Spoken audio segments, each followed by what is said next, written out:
पूरी दुनिया में 15,000 से भी ज़्यादा मंकी पॉक्स के मामले सामने आ चुके हैं। भारत में इसका पहला मामला केरल में निकल कर आया था और फिलहाल हाल ही में इसका एक मामला दिल्ली में भी सामने आ चुका है। क्या है मंकी पॉक्स, कैसे ये फैल रहा है, कैसे इससे आप बच सकते हैं, सभी सवालों के जवाब, क्या इसकी वैक्सीन उपलब्ध है, जानेंगे इस पूरे वीडियो में। बात करेंगे डॉक्टर चंद्रकांत लहरिया से। लहरिया साहब, बहुत बहुत स्वागत है आपका। WHO की मैं रिपोर्ट पढ़ रहा था कि 1970 में मंकी पॉक्स का पहला मामला सामने आया था। फिर अचानक से ऐसा क्या हुआ कि ये बीमारी पूरे देश में, पूरे विश्व में फैल गई है? मंकी पॉक्स का ह्यूमंस में पहला मामला 1970 में डेमोक्रेटिक रिपब्लिक ऑफ कॉन्गो, जिसको उस समय जायरे नामक देश कहते थे, इसमें पाया गया था। हालांकि यह वायरस मंकीज में एक लेबोरेटरी डेनमार्क में लेबोरेटरी में 1958 में भी मिला था।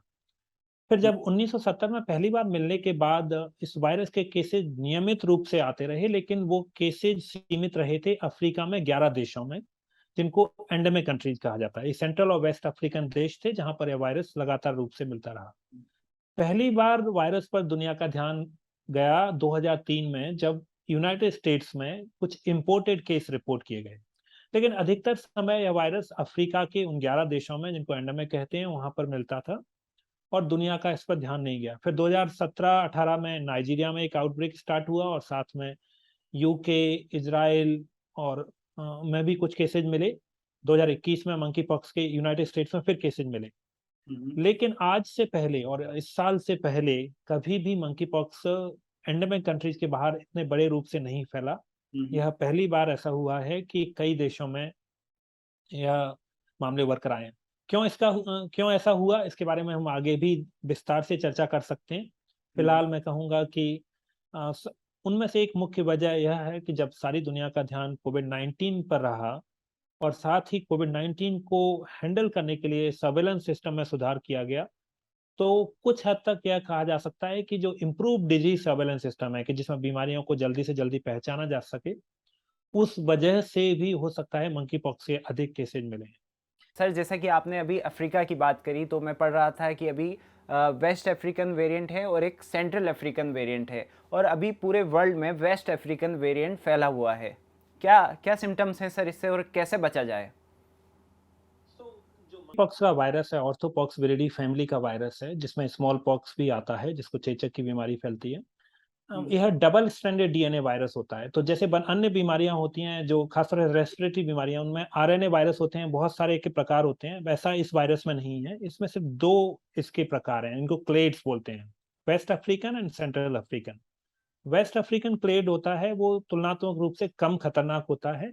इसमें केस फैटिलिटी रेट, जिसको अर्थात जितने लोगों को इन्फेक्शन, उनमें से कितने की मृत्यु हो सकती है, 0 to 3% होता है। जो सेंट्रल अफ्रीकन होता है, उसमें थोड़ी हायर मृत्यु दर होती है, लेकिन दोनों में ही तुलनात्मक रूप से कम होती है।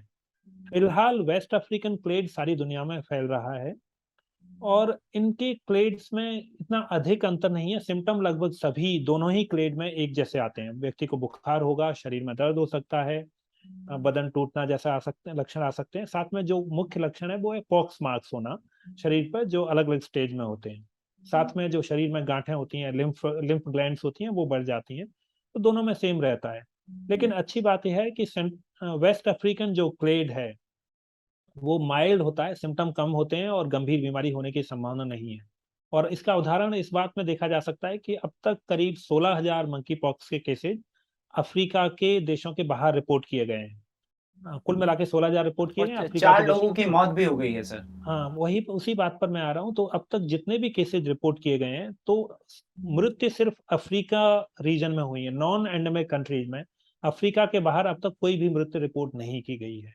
और यह दर्शाता है कि यह माइल्ड है, सेल्फ लिमिटिंग इलनेस है, इसलिए फिलहाल घबराने की बात नहीं है। अफ्रीका के बाहर अभी मंकी पॉक्स के भले ही बहुत संख्या में केसेज हैं, एक भी मृत्यु दर्ज नहीं की गई है। सर, आपने इसके सिम्टम्स के बारे में बताया। अब आप इसे मान लीजिए, एक कोई व्यक्ति है जो छोटे शहर में बैठा है, इसके जो सिम्टम्स हैं लगभग कोविड-19 वाले हैं, तो अगर वो व्यक्ति है, उसको कैसे पता चलेगा कि उसे मंकी पॉक्स हुआ है या फिर कोविड-19 हुआ है? सबसे पहली बात है कि अगर किसी को भी इस बात की शंका है या सोचना है, तो यह देखना होगा कि क्या उस क्षेत्र में या उस इलाके में मंकी पॉक्स फैल रहा है। तो फिलहाल अभी यह सोचने का कोई भी कारण नहीं है कि छोटे शहर में मंकी पॉक्स हो सकता है। हाँ, मुख्य रूप से उन शहरों में जो एयर ट्रैवल से जिनकी कनेक्टिविटी हाई है, उन शहरों में, जैसे दिल्ली में केस है, उसका कोई ट्रैवल हिस्ट्री नहीं है, लेकिन दिल्ली एक बहुत बड़ा ट्रैवल का केंद्र है, वहां पर लोग आते हैं और लोग एक दूसरे से मिलते हैं, तो वहां पर एक ट्रैवल हिस्ट्री के विदाउट केसेज आ सकते हैं। लेकिन स्मॉलर टाउन में अभी इतना सोचने की जरूरत नहीं है। अब मैं बात करता हूँ कि किस व्यक्ति को और कब सोचना है। सबसे पहली बात याद रखने की है कि अगर किसी जिले में, किसी राज्य में मंकी पॉक्स केसेज आ रहे हैं, तभी उसको डिफरेंशियल डायग्नोसिस की तरह सोचना है व्यक्तिगत तौर पर। अगर उस जिले में केसेज नहीं है तो फिलहाल उतना चिंता करने की जरूरत नहीं है। ट्रैवलर्स को ट्रैवल हिस्ट्री या कॉन्टैक्ट हिस्ट्री को देखना होगा। अगर किसी व्यक्ति की ट्रैवल हिस्ट्री है, उन देशों से ट्रैवल किया है जहां पर मंकी पॉक्स था, या ऐसी कॉन्टैक्ट हिस्ट्री है जिसको संभावना हो सकती है कि उन व्यक्तियों को मंकी पॉक्स हो, तो ही उनमें अगर लक्षण आते हैं तो एक डिफरेंशियल डायग्नोसिस मेडिकल साइंस की नजर से बनानी होगी, उस तरह के सैंपल भेजने होंगे। जहां तक वायरल इलनेसेस की बात आती है, तो हमें याद रखना होगा कि सभी वायरल इलनेसेस, लगभग सभी वायरल इलनेसेस जितने भी वायरस की वजह से होती हैं, शरीर में दर्द होता है, बुखार आता है, अगर सांस का वायरस है तो सांस संबंधी दिक्कत होती है, शरीर टूटना, बदन टूटना हो सकता है। कुछ वायरल हीमोरेजिक इलनेसेज होती हैं, उसमें ब्लीडिंग जैसे लक्षण आते हैं, लेकिन इनके नॉन स्पेसिफिक लक्षण होते हैं। मुख्य बात जो है, जो से सोचना उस दिशा में स्टार्ट करेंगे, ट्रेवल हिस्ट्री या कॉन्टैक्ट हिस्ट्री, या फिर उस क्षेत्र में किसी में वो मंकी पॉक्स वायरस डिटेक्ट किया गया है। उससे पहले आपको चिंता करने की जरूरत नहीं है, घबराने की जरूरत नहीं है। भारत में 4 केसेस जरूर रिपोर्ट किए गए हैं, लेकिन वो केरला और दिल्ली में आए हैं। और उस वजह से अगर कोई मान लीजिए मध्य प्रदेश के अलीराजपुर में बैठा हुआ है, तो उसको इतनी चिंता करने की जरूरत नहीं। सर आप बोल रहे थे कि स्टार्टिंग के स्टेज में पता नहीं पड़ेगा कि व्यक्ति को मंकी पॉक्स है या नहीं। मैं सही कह रहा हूँ सर? अगर उसको ट्रैवल हिस्ट्री है या कॉन्टैक्ट हिस्ट्री है, तभी हम सस्पेक्ट करेंगे। हाँ, हम्म। दूसरी बात और भी याद रखने की है कि मंकी पॉक्स का एक इंक्यूबेशन पीरियड है, वो काफी लंबा होता है। इंक्यूबेशन पीरियड का मतलब होता है कि जब व्यक्ति को एक्सपोजर हुआ है, इन्फेक्शन हुआ, उसके बाद सिम्टम आने का।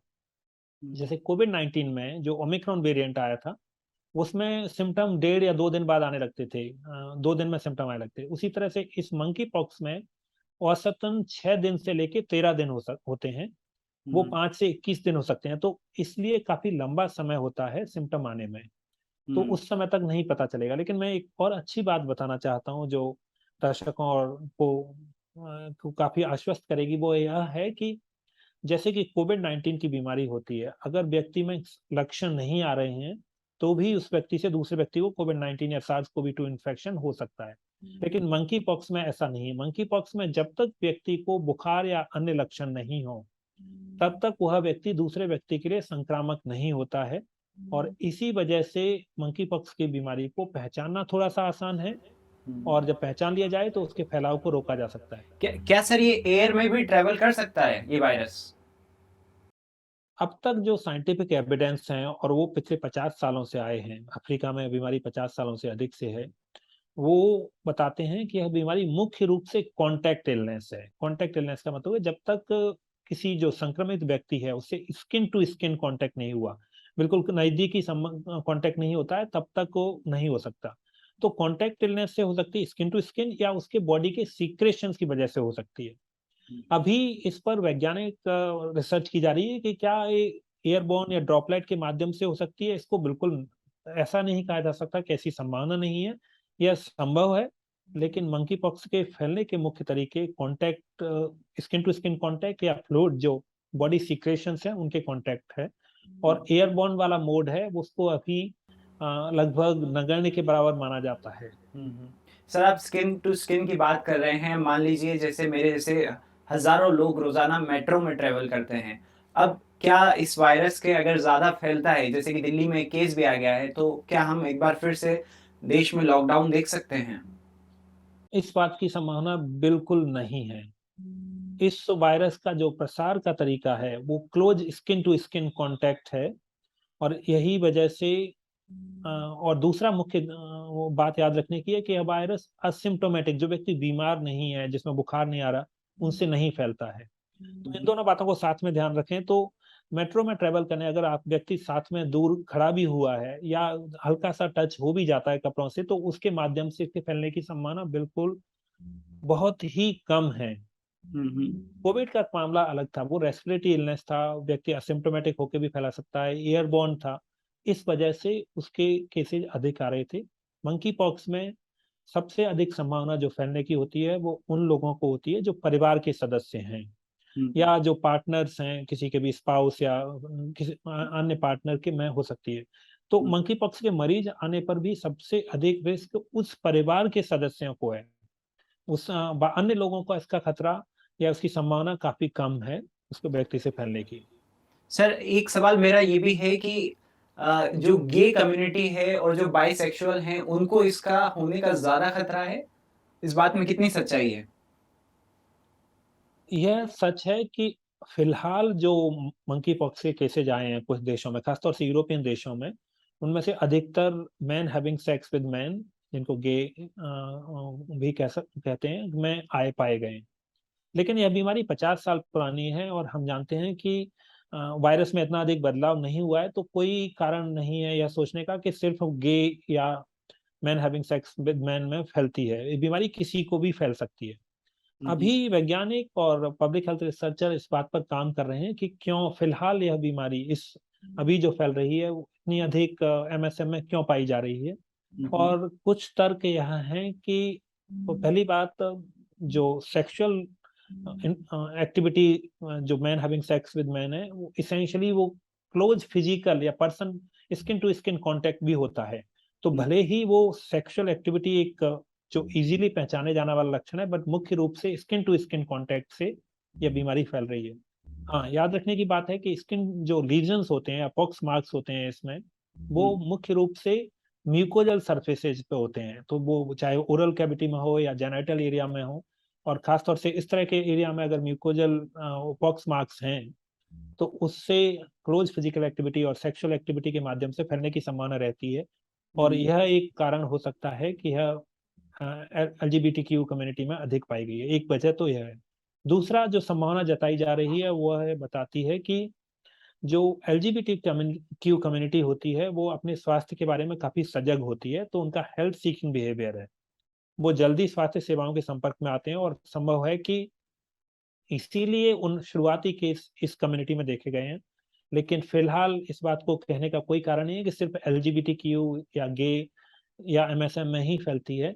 यह बीमारी 50 सालों से जानी जाती है और किसी भी आयु वर्ग में किसी भी ग्रुप में मिल सकती है और फैल सकती है। सर ये तो हुई कि ये कैसे बीमारी हो रही है, कितनी पुरानी है, ये सारी बातें। लेकिन एक सवाल ये भी है कि जिनको ये बीमारी हो गई है वो अब क्या करें? सबसे पहली बात है कि ये एक वायरल इलनेस है जो सेल्फ लिमिटिंग है, तो इसमें घबराने की बात नहीं है।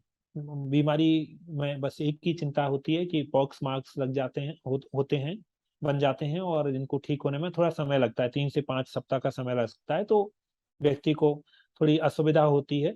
अदरवाइज उसको जो लक्षण है उसके आधार पर बुखार है तो बुखार का ट्रीटमेंट किया जाता है, पॉक्स मार्क्स का ख्याल रखना होता है उस व्यक्ति को। जो मुख्य बात है कि हमारी कोशिश रहनी चाहिए कि इस बीमारी को दूसरे को न लगे। तो अगर किसी व्यक्ति को कॉन्टैक्ट हिस्ट्री है जो मंकी पॉक्स के मरीज की, या travel history and contact history दोनों हैं, और उसको लक्षण आते हैं, तो तुरंत उसको अपने आप को आइसोलेट कर लेना चाहिए। फिलहाल भारत में जो केसेस डिटेक्ट हो रहे हैं उनको फैसिलिटी बेस्ड आइसोलेशन किया जाता है। लेकिन विश्व स्वास्थ्य संगठन भी कहता है कि इन मरीजों का अगर घर पे सुविधा हो तो घर पे भी आइसोलेशन किया जा सकता है। क्योंकि रेस्पिरेटरी इलनेस नहीं है तो इतनी सावधानी बाकी लोगों को बरतने की जरूरत नहीं है, लेकिन निश्चित रूप से हमें हर कोशिश करनी चाहिए कि वो नहीं फैले।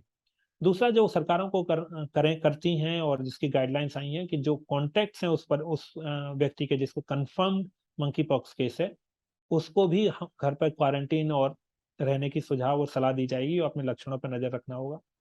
बाकी अन्य बातें हैं कि हमारा कोशिश रहनी चाहिए कि यह वायरस तेजी से नहीं फैले। अभी संभावना है कि कुछ और केसेज आ जाएं, तो जनता को घबराने की जरूरत नहीं है। उन लोगों से और ऐसी जगह में जाने से बचिए जहां पर मंकी पॉक्स फैलने की संभावना है। अन्यथा यह वायरस माइल्ड वायरस है, घबराने जैसी कोई बात नहीं है, और लक्षणों का इलाज करने पर व्यक्ति पूरी तरह से ठीक हो जाता है। एक सवाल सर मेरा उन उन लोगों के लिए भी है जिनको इतनी जागरूकता नहीं है, जो डॉक्टर को दिखाने से डरते हैं, इस तरीके का कुछ उनको इन्फेक्ट हो जाता है तो वो घर में ही इसका सॉल्यूशन ढूंढते हैं। तो ऐसे लोगों के लिए आप क्या सजेशन देंगे कि उनको किस तरीके की डाइट रखनी चाहिए? पहली बात मैं कहूँगा कि अभी अगर कोई भी बुखार या कोई भी गांठ या कोई भी पॉक्स मार्क्स बन जाए तो हर किसी को यह सोचने की जरूरत नहीं है या घबराने की जरूरत नहीं कि मंकी पॉक्स हो सकता है। अभी मंकी पॉक्स के बहुत कम मामले भारत में आए हैं। दूसरी बात है कि यह सेल्फ लिमिटिंग इलनेस है। अगर कभी किसी को monkey pox confirm case detect होता है तो उसको भी घबराने की जरूरत नहीं है।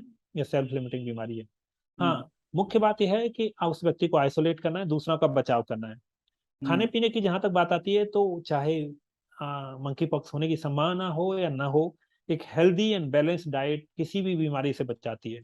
हमारी अगर इम्यूनिटी स्ट्रांग है, हम एक बैलेंस्ड डाइट खाते हैं, हमारा वजन वगैरह सही है, हमारी सुरक्षा तंत्र ढंग से काम करता है, तो हम बहुत सारी बीमारियों से अच्छे से लड़ सकते हैं। संक्रमण को रोकने के अलग तरीके हैं, लेकिन संक्रमण के बाद उस बीमारी का क्या असर होगा, ये हमारी हुँ। डाइट, इम्यूनिटी या सुरक्षा तंत्र और हमारे व्यवहार पर निर्भर करता है। तो हमें अपना बचाव करने के लिए नियमित रूप से हेल्दी डाइट ही खाना है, चाहे मंकी पॉक्स हो या ना हो। हुँ, हुँ। सर मेरा एक और सवाल ये है कि जब ये बीमारी इतनी पुरानी है, तो क्या इसकी वैक्सीन मार्केट में उपलब्ध है? और अगर नहीं है, तो क्या ये वैक्सीन आने वाली है? तो एक अच्छी बात यह है कि मंकी पॉक्स के खिलाफ जो पहले समय में स्मॉल पॉक्स वैक्सीन आती थी और अभी भी कुछ स्मॉल पॉक्स वैक्सीन बनती हैं, वो काफी हद तक कारगर होती हैं। हुँ, हुँ। तो फिलहाल दुनिया में कुछ वैक्सीन हैं जिनको मंकी पॉक्स, स्मॉल पॉक्स के लिए बनाया गया था। जो सेकेंड जनरेशन और third generation small pox vaccine है, इनको कहते हैं, उनको मंकी पॉक्स के लिए भी अप्रूव किया गया है। माना जाता है कि ये वैक्सीन मंकी पॉक्स के खिलाफ भी बचाव करेंगी। उनमें जैसे मॉडिफाइड वैक्सीन है Ankara, Bavarian Nordic strain, MBA BN, काफी जानी हुई वैक्सीन है। LC16 दूसरी वैक्सीन है, एलकेम 2000। सो 3 वैक्सीन हैं जो सेकेंड और third generation small pox vaccine है। इनको इनके इस्तेमाल से मंकी पॉक्स से भी बचाव किया जा सकता है। हुँ, लेकिन विश्व स्वास्थ्य संगठन ने अभी फिलहाल गाइडलाइंस जारी की हैं। उसमें कहा है कि इसका मास वैक्सीनेशन की जरूरत है, मंकी पॉक्स के खिलाफ मास वैक्सीनेशन की जरूरत नहीं है, सभी को वैक्सीन नहीं लगेगी, चाहे कुछ भी हो जाए। हुँ, हुँ। हाँ, जो व्यक्ति है, अगर जिस व्यक्ति को एक्सपोजर हुआ है, उसको भी वैक्सीन लगाने से, अगर 4 दिन के एक्सपोजर के 4 दिन के अंदर वैक्सीन लगा दी जाए तो उसमें संक्रमण की संभावना कम हो जाती है। तो वैक्सीन बीमारी होने से भी बचाव करती है, जो वैक्सीन उपलब्ध है। साथ में एक कॉन्सेप्ट दिया जाता है, उसको कहते हैं रिंग वैक्सीनेशन। तो जो स्मॉल पॉक्स की वैक्सीन जो मंकी पॉक्स के लिए अप्रूव्ड है, या इनको ऑफ लेवल यूज किया जा सकता है, कि वैसे अप्रूव नहीं है लेकिन स्मॉल पॉक्स के खिलाफ कारगर थी तो इसके खिलाफ हो सकती हैं। हुँ। उनको रिंग वैक्सीनेशन के आधार पर कुछ देशों में इस्तेमाल किए जाने का प्लान है और किया जा रहा है। हुँ, हुँ। उसमें जो व्यक्ति को कंफर्म केस है और उसके कांटेक्ट में आए जितने लोग हैं, सबको ये वैक्सीन लगाई जा सकती है। सर लेकिन एक मुख्य रूप से चुनौती यह है कि फिलहाल यह वैक्सीन सभी देशों के पास उपलब्ध नहीं है। कुछ चुनिंदा देशों के पास, जैसे यूनाइटेड स्टेट्स, यूरोप में कुछ देश, जापान के पास यह वैक्सीन है। भारत में जो ये वैक्सीन है उनमें से कोई भी वैक्सीन फिलहाल उपलब्ध नहीं है। हुँ, हाँ। हुँ। तो फिर सर अगर भारत में केस बढ़ गए तो फिर क्या होगा? सबसे बड़ी बात है कि विश्व स्वास्थ्य संगठन द्वारा public health emergency of international concern declare करने के बाद सारी दुनिया का इस पर ध्यान है। तो कई सारे एक्सपर्ट मानते हैं और जरूरी है कि भारत में भी जो सब्जेक्ट एक्सपर्ट हैं और सरकार इस बात पर चर्चा करे कि इन वैक्सीन को कैसे उपलब्ध कराया जाए, भले ही कम मात्रा में, लेकिन कैसे देश में ये वैक्सीन उपलब्ध हों हुँ, हुँ। और उनका प्रायोरिटाइजेशन किया जाए कि अगर उपलब्ध हो जाती हैं, जो भी मात्रा उपलब्ध होगी, उसको किस स्पेसिफिक ग्रुप को वैक्सीनेशन के लिए इस्तेमाल किया जाए। वो सर सब अब खास तौर से जो हेल्थ वर्कर जो इस काम में इन्वॉल्व होंगे, उनके लिए कुछ वैक्सीन उपलब्ध होगी तो लोगों को आश्वस्त करेगी। साथ में अगर एडिशनल क्वांटिटी ऑफ अवेलेबल है तो जो रिसेंट एक्सपोजर और कॉन्टैक्ट ट्रेसिंग के लिए रिंग वैक्सीनेशन अप्रोच में इस्तेमाल किया जा सकता है। लेकिन याद रखने की बात है कि वैक्सीन एक कॉम्प्लीमेंट्री टूल है। अभी हम इतनी चिंता करने की जरूरत नहीं है कि वैक्सीन उपलब्ध नहीं है तो कोई बड़ी बात है। ये बीमारी सेल्फ लिमिटिंग है। कॉन्टैक्ट जो डिजीज सर्वेलेंस, कॉन्टैक्ट ट्रेसिंग से इसको काफी हद तक कंटेन किया जा सकता है। सर आखिरी सवाल मैं ये करूँगा कि जैसे कोविड-19 में हमने देखा अलग-अलग वेरिएंट थे, अलग-अलग एज ग्रुप को वो टारगेट कर रहे थे। क्या ऐसा कुछ मंकी पॉक्स में भी देखने मिला है? जैसा कि पहले हमने बात की, मंकी पॉक्स एक डबल स्ट्रैंडेड DNA वायरस है। जो डीएनए वायरसेज होते हैं वो काफी स्टेबल वायरसेज होते हैं, उनमें उस तरह के वेरिएंट या इतने बदलाव या म्यूटेशंस नहीं होते हैं। उसका कारण यह है कि जो डीएनए का रेप्लिकेशन प्रोसेस होता है, उसमें एक इनबिल्ट मैकेनिज्म होती है जिसको प्रूफ रीडिंग कहते हैं। अर्थात वो जब रेप्लिकेट हो रहा होता है तो वो उस मैकेनिज्म में उसको देखा जाता है कि कहीं गलती तो नहीं हुई है, और प्रूफ रीडिंग में वो उसको मिस्टेक्स को रिमूव कर दिया जाता है। यही वजह है कि पिछले 50 सालों से वायरस होने के बावजूद वायरस के सिर्फ 2 ही क्लेड हैं, माइनर वेरिएशन होते हैं, लेकिन स्टेबल वायरस है। तो फिलहाल इस बात की कम संभावना है कि कोई नया वेरिएंट इसका उभर के आया है, क्योंकि ये डबल स्ट्रैंडेड डीएनए वायरस है और डीएनए वायरस स्टेबल होते हैं। मैं इस संदर्भ में ये भी बात करूंगा कि हम म्यूटेशंस और वेरिएंट्स की इसलिए भी बात कर रहे हैं क्योंकि SARS-CoV-2 और कोविड-19 में हमने कई सारे म्यूटेशंस देखे हैं। लेकिन याद रखने की बात है कि SARS-CoV-2 जो वायरस है वो आरएनए वायरस है। जैसे इन फ्लू के वायरस होते हैं वो भी आरएनए वायरस होते हैं। आरएनए वायरसेज में रेगुलर म्यूटेशंस होते हैं और उनमें प्रूफ रीडिंग की टेक्निक नहीं होती जो डीएनए वायरसेज में होती है। तो इसीलिए आरएनए वायरसेज कोविड-19 में म्यूटेशंस और वेरिएंट्स मिले हैं, इसकी संभावना मंकी पॉक्स वायरस में नहीं है, क्योंकि ये डिफरेंट अलग तरीके का वायरस है। क्या सर मंकी पॉक्स की मार्केट में दवाइयाँ उपलब्ध हैं? जैसा कि अधिकतर वायरल इलनेसेज में होता है, इनका सिम्प्टोमेटिक मैनेजमेंट किया जाता है, अर्थात जो सिम्टम होता है उसके खिलाफ दवाई दी जाती है। अगर कोई कॉम्प्लिकेशन हो जाता है तो उस कॉम्प्लिकेशन का इलाज किया जाता है। लेकिन मंकी पॉक्स के वायरस के लिए एक अच्छी बात यह है कि इसके लिए रिसेंटली इसी साल की शुरुआत में एक दवा जिसको टेकोविरामेट के नाम से जाना जाता है, को भी अप्रूव किया गया है। तो इसका एक ट्रीटमेंट भी नोन है जो कुछ देशों में उपलब्ध है।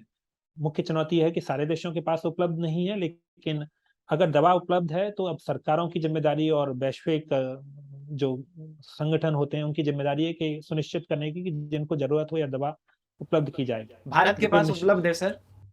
फिलहाल भारत में यह दवा उपलब्ध नहीं है, लेकिन मैं कहना चाहूंगा कि विश्व स्वास्थ्य संगठन ने जब इसको public health emergency of international concern declare किया, तो यह एक अवसर प्रदान करता है कि सारे देश न केवल दवाइयों के लिए बल्कि वैक्सीन के लिए कोलैबोरेशन स्टार्ट करें।